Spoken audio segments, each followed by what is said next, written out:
আজকের recipe egg pasta. কড়াইটা গরম হয়ে যাওয়ার পর পরিমাণ মতো জল দিয়ে পাস্তাগুলো সিদ্ধ হওয়ার জন্য দিয়ে দিচ্ছি। একটুখানি নুন দেবেন পাস্তাটা সিদ্ধ করতে বসানোর সময়। তো এখানে আমার পাস্তাটা সিদ্ধ হয়ে গেছে। এবার আমি ছেঁকে নিলাম। কড়াইতে তেল দিয়ে ডিমটা ভেজে রেখে দিচ্ছি।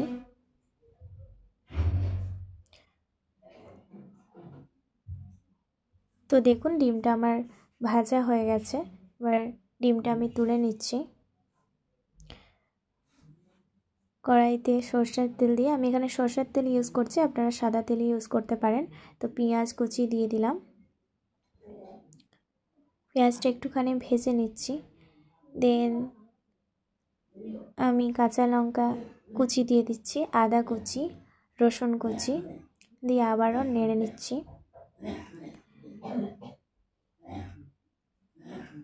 টমেটো কুচি অ্যাড করছি। টমেটোটা দিয়ে মশলাটা ঠিকমতো কষে নেব।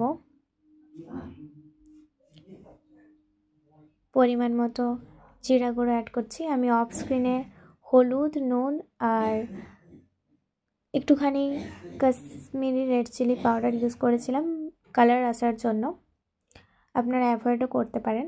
দেন আমি আগে থেকে সিদ্ধ করে রাখা পাস্তাটা দিয়ে দিলাম। পাস্তাটা দেওয়ার পর পাস্তাটা ঠিকমতো ভেজে নিচ্ছি। তো দেখুন আমার এখানে ভাজা হয়ে গেছে।